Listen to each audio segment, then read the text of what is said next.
गुरुदेव बृहस्पति महाराज, परम आदरणीय अगस्त्य ऋषि और सभी देवतागण, हम यहाँ पर एक अत्यंत गंभीर समस्या पर विचार करने उपस्थित हुए हैं। जब से देवराज इंद्र को ब्रह्म हत्या का पाप लगा है, वे न जाने कहां अंतर्ध्यान हो गए हैं। तभी से यह सिंहासन खाली पड़ा है। ऐसी स्थिति में दैत्य हमें अनाथ समझकर हम पर कभी भी आक्रमण कर सकते हैं। तब राजा के बिना युद्ध में हम उनका सामना नहीं कर पाएंगे। आप ठीक कह रहे हैं अग्निदेव। इंद्रासन का इस तरह खाली रहना पूरी सृष्टि के लिए विनाशकारी सिद्ध हो सकता है। महर्षि अगस्त्य, इस विषय में आपका क्या विचार है? मेरा तो आप सबसे यही कहना है कि इंद्र का सिंहासन खाली नहीं रहना चाहिए। रही बात इंद्र बनने वाले व्यक्ति की योग्यता की, तो हम उसे वो योग्यता प्रदान कर सकते हैं। देवाचार्य बृहस्पति, आप किसी योग्य व्यक्ति का नाम सुझाएं। मेरी दृष्टि में तो एक ही नाम आता है, वो है मृत्युलोक के चक्रवर्ती सम्राट नहुष का। वे पुण्यवान, बुद्धिमान और बलवान हैं और उनका अधिकतर समय यज्ञ आदि धार्मिक कर्म में ही बीतता है। जब तक इंद्र का पता नहीं चल जाता, हम उनके सिंहासन पर राजा नहुष को बैठा सकते हैं। यदि आप सबकी यही राय है तो राजा नहुष के पास जाकर उनसे स्वर्ग के राज्य की बागडोर संभालने का निवेदन करना चाहिए। महाराज नहुष, मैं अग्निदेव, देवाचार्य बृहस्पति और वरुण देव के साथ आपका अभिवादन करता हूं। ये हमारा परम सौभाग्य है गुरुदेव कि आप पुण्यजनों ने यहाँ पधारकर हमारी सभा को पवित्र किया। इस अकिंचन का प्रणाम स्वीकार करिए गुरुदेव। कल्याण हो वत्स। बृहस्पति महाराज, आसन ग्रहण करें।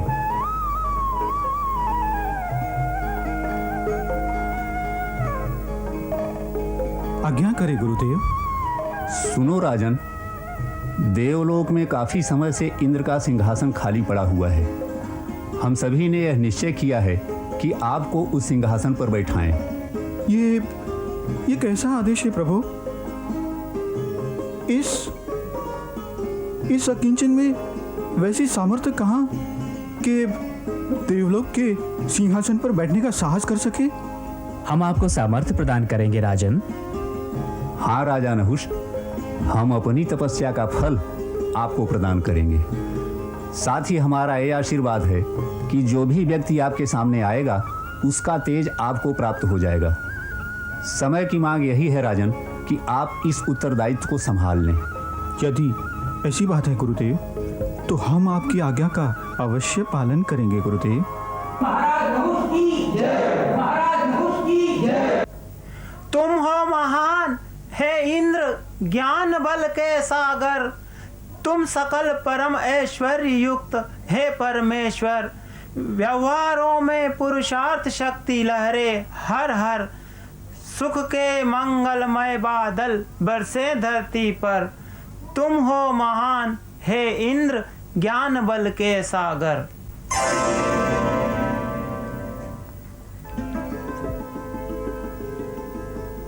प्रणाम गुरुदेव, आपका स्वागत है। कृपया आसन ग्रहण कीजिए। देवराज, आप प्रसन्न तो हैं? देवलोक में आपको कोई कष्ट तो नहीं है? कष्ट कैसा गुरुदेव? यहाँ तो सब मंगल ही मंगल है। सभी कार्य यहाँ नियमों के अनुसार ही चलते हैं।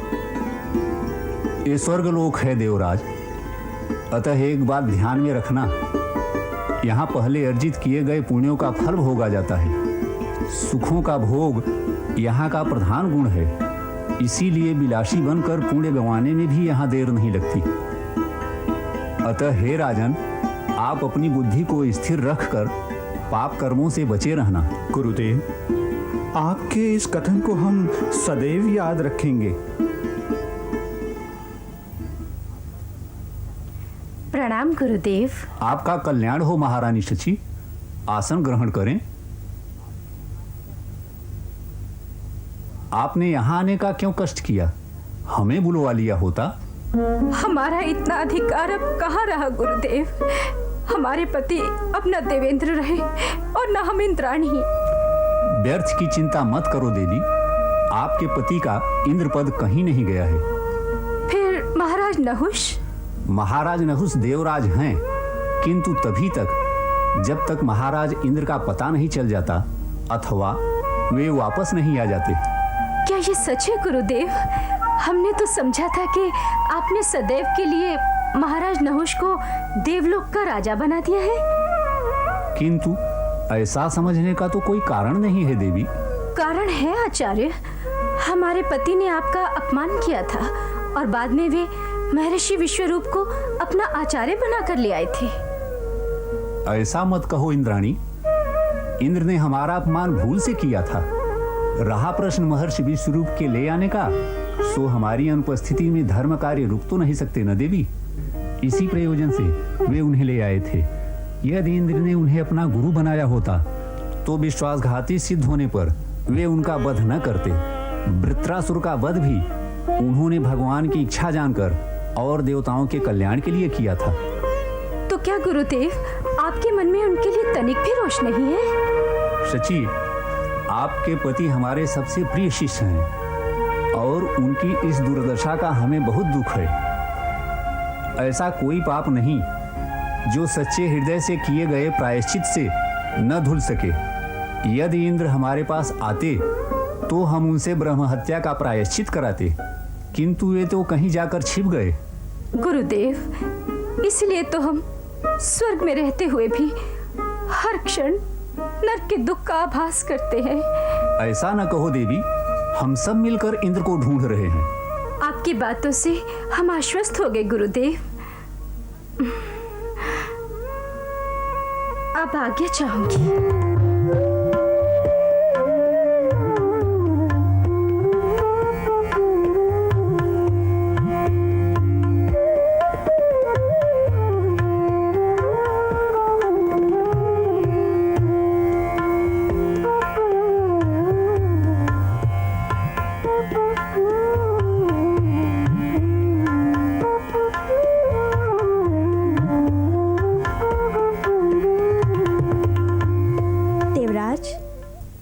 ये दासी आपके योग्य कहाँ? ऐसा ना कहो रंभा, तुम तो हमारी सबसे प्रिय अप्सरा हो। एक प्रश्न पूछूं स्वामी? अवश्य पूछो। देवताओं ने आपको इंद्र का सिंहासन तो दे दिया, किंतु उसकी समस्त सत्ता और वैभव से आपको वंचित रखा। भला ऐसा क्यों? रंभा, तुम्हारे कहने का तात्पर्य क्या है? क्या हमसे कुछ छिपाकर रखा गया है? हाँ देव, स्वर्ग की सर्वश्रेष्ठ सुंदरी, जिसके सामने मेनका, उर्वशी और मेरे जैसी अप्सराएं कुछ भी नहीं है, उस पर आपका अधिकार नहीं है। कौन है वो सुंदरी? इंद्राणी शची, स्वर्ग की महारानी और देवराज इंद्र की पत्नी। इंद्र की पत्नी? जी देव, अब आप इंद्र हैं, अतः इंद्राणी पर भी आपका ही अधिकार होना चाहिए। ठीक है, कल की सभा में हम इस बात को स्पष्ट करेंगे। महाराज नहुष की जय, महाराज नहुष की जय, महाराज नहुष की जय, महाराज नहुष की जय, महाराज। प्रणाम गुरुदेव। कल्याण हो देवराज। कृपया आसन ग्रहण कीजिए।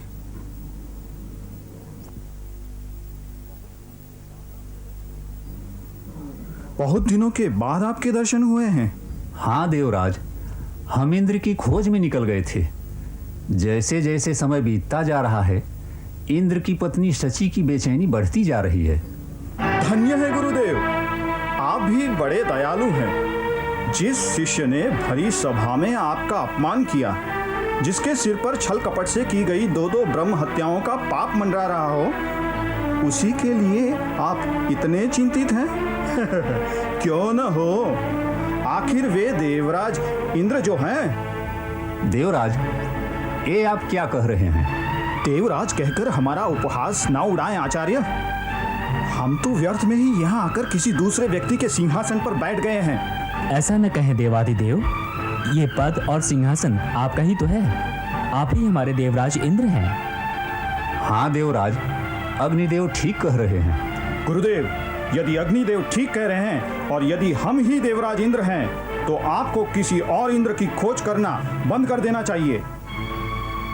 यदि इंद्रासन पर आसीन इंद्र हम हैं, तो इंद्राणी शची के स्वामी हम क्यों नहीं हैं? उन्हें तो हमारे भवन में होना चाहिए। यह अनर्थ है स्वामी। अनर्थ कैसे हैं अग्निदेव? देवराज, आप क्रोध न करें। पति पत्नी का संबंध वैयक्तिक होता है। आखिर शची देवी पराई स्त्री हैं। उन्हें पाने की अभिलाषा आप न करें। वरुण देव, आप हमें उपदेश देने का प्रयास न करें। आपके इंद्र ने जब गौतम की पत्नी अहिल्या का सतीत्व नष्ट किया था, तब आपका धर्म कहाँ गया था? आप शांत हो देवराज। आपके आवेश में आने से तीनों लोकों में पीड़ा होगी। आप सभी ध्यान से सुने। ये हमारा अंतिम निर्णय है। शची को हमारी पत्नी बनकर हमारे साथ रहना होगा। देवराज, आप अच्छे बुरे का भेद भूल रहे हैं। ये हमारे अधिकार की लड़ाई है आचार्य। यदि हम इंद्र हैं, तो इंद्राणी को हमारी होना चाहिए।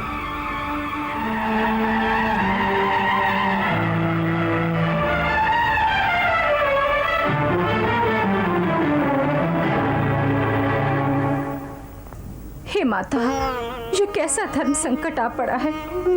सृष्टि के 5 महासतियों में मेरी गिनती होती है।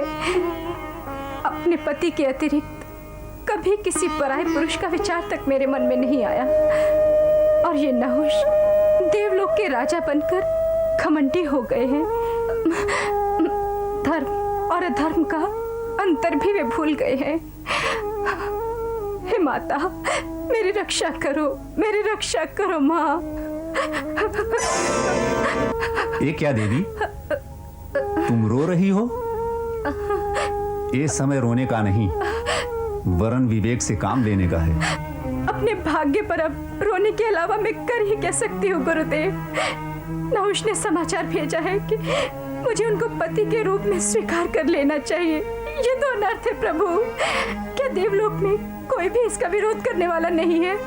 सभी ओर से इसका विरोध हो रहा है देवी। क्या विरोध हो रहा है देव? मैं जिस देवता को बुलाती हूँ वो डर के मारे मुझसे मिलने तक नहीं आता। एक आपको छोड़कर मेरा पक्ष लेने वाला यहाँ कोई नहीं है देव। नहुष को हम सब ने मिलकर स्वर्ग का राजा बनाया है। हमने सारी दिव्य शक्तियां उसे प्रदान कर दी हैं, इसीलिए वह सर्वशक्तिमान बन गया है। अतः खुलकर उसका कोई विरोध नहीं कर सकता। तो फिर अपने सतीत्व धर्म की रक्षा मैं कैसे करूं गुरुदेव? देवी, राजा नहुष के दुराचारी हो जाने से दुखी होकर सभी देवता भगवान विष्णु की शरण में गए थे। प्रभु ने दयावान होकर कहा कि यदि इंद्र अश्वमेध यज्ञ करके उनकी आराधना करे तो उसका ब्रह्म हत्या का दोष दूर हो सकता है और उसे स्वर्ग का सिंहासन वापस मिल सकता है। पर मेरे स्वामी है कहाँ? क्या उनका कुछ पता लगा देव? हाँ इंद्राणी, वे सुदूर समुद्र के बीच एक द्वीप के सरोवर में सूक्ष्म रूप बनाकर कमल के फूल की नाल में छिपे हैं। तब तो मैं शीघ्र ही वहां जाकर उनसे मिलूंगी। नहीं देवी, अभी तो तुम्हें नहुष का सामना करना है। हे गुरुदेव, अब आप ही मुझे इस संकट से उबारिए। हमारा ये सुझाव है शची कि तुम नहुष के पास ये संदेशा भिजवा दो कि तुम्हें उसकी पत्नी बनना स्वीकार है, किंतु इसके लिए नहुष को सप्तर्षियों द्वारा उठाई गई पालकी में बैठकर तुम्हारे पास आना होगा। ये क्या कह रहे हैं गुरुदेव? महान सप्तऋषियों से पालकी ढोने को कहूं? ये तो घोर पाप होगा जिससे मेरा विनाश ही हो जाएगा। विनाश अवश्य होगा, किंतु तुम्हारा नहीं, नहुष का। नहुष न केवल घमंडी हो गया है, वरन वह स्वर्ग के भोग विलास में गले तक डूब चुका है। वो अपनी वासना की प्यास बुझाने के लिए सप्तर्षियों का अवश्य ही अपमान करेगा और फिर अपने बुरे कर्मों का फल भोगेगा। मैं अवश्य आपकी आज्ञा का पालन करूंगी गुरुदेव। अमर कथाएं, ये अमर कथाएं। प्रणाम देव। कहीं जाने की तैयारी कर रहे हैं? हाँ रंभा, देवी इंद्राणी ने हमारा प्रस्ताव स्वीकार कर लिया है। आश्चर्य है देव कि देवी शची इतनी आसानी से मान गई। इसमें आश्चर्य की क्या बात है? क्या हमारा तेज, हमारा प्रताप किसी से कम है? किंतु शची हैं बहुत विनोद प्रिय। सो कैसे महाराज? क्या विनोद किया है उन्होंने? उन्होंने संदेश भेजा है कि हमें उनके पास ऐसे विचित्र वाहन पर सवार होकर जाना चाहिए जिसकी कोई कल्पना भी नहीं कर सकता। विचित्र वाहन? हाँ, अद्भुत है उनका सुझाव। किंतु महाराज, ये विचित्र वाहन है क्या? हम पालकी पर चढ़कर जाएंगे और वाहक होंगे सप्त ऋषि। सप्त ऋषि? बहुत डरावनी कल्पना है महाराज। डरावनी नहीं, अनोखी कल्पना है। हम देवराज इंद्र सप्त ऋषियों के कंधों पर रखी पालकी पर चढ़कर जाएंगे अपनी प्रिय इंद्राणी की अगुवानी करने।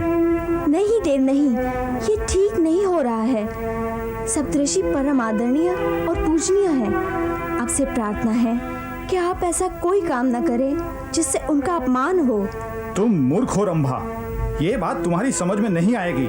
अरे महान ऋषियों की पालकी पर हम जैसा प्रतापी राजा ही बैठ सकता है।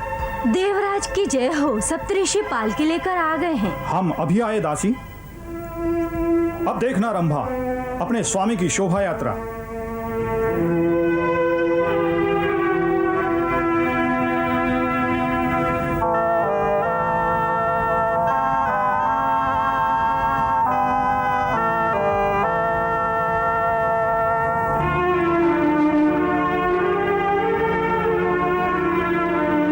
अरे ऋषियों, कितनी धीमी गति से चल रहे हो।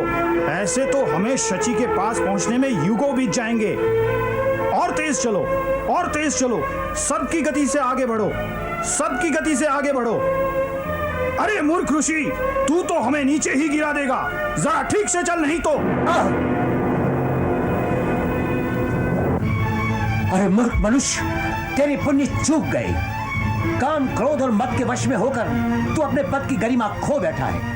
अरे महाऋषियों के कंधे पर चढ़कर उन्हें सर्व गति से दौड़ाने वाले दुष्ट, मैं अगस्त तुझे शाप देता हूं कि स्वर्ग से तेरा पतन हो जाए, धरती पर गिरकर तू अजगर बन जाए और सर्प की तरह धरती पर रेंगता फिरे। मुझसे बहुत बड़ी भूल हो गई ऋषिवर।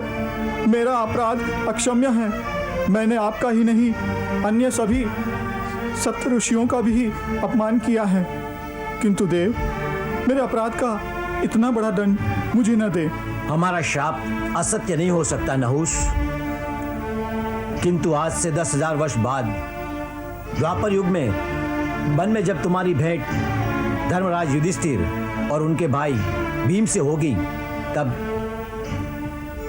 तब तुम्हें अजगर योनि से मुक्ति मिल जाएगी।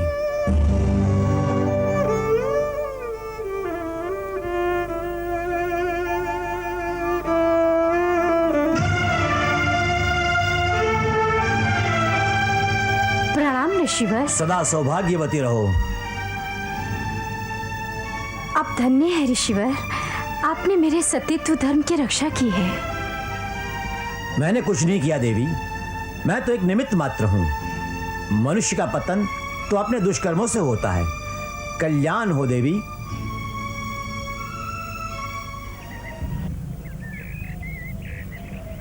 भ्राताश्री, आज हमारा 12 वर्ष का वनवास पूरा हो गया।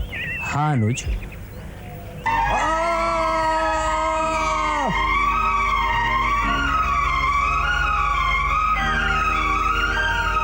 देव, आप कोई साधारण अजगर नहीं लगते। तभी तो मेरे अनुज भीम अपने आप को आपसे मुक्त नहीं करा सके। आप जो भी हैं, ज्येष्ठ पांडव युधिष्ठिर आपको प्रणाम करता है।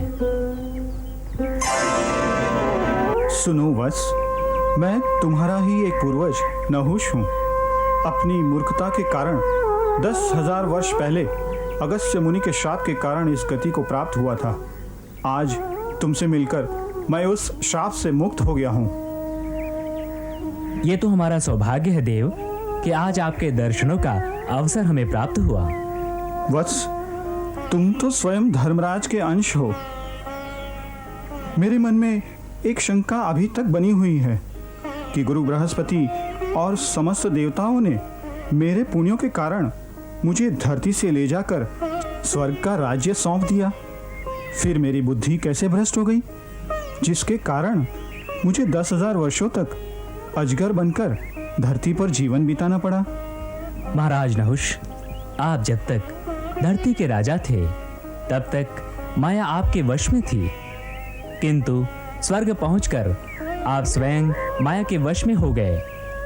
जिस धर्म ने आपको स्वर्ग का राजा बनने का अधिकार दिया, स्वर्ग में जाकर आपने स्वयं उसी धर्म को त्याग दिया। जो व्यक्ति अपने धर्म को त्याग देता है, भगवान भी उसे त्याग देते हैं। वत्स, तुम वास्तव में ही धर्मराज हो। तुम्हारा कल्याण हो।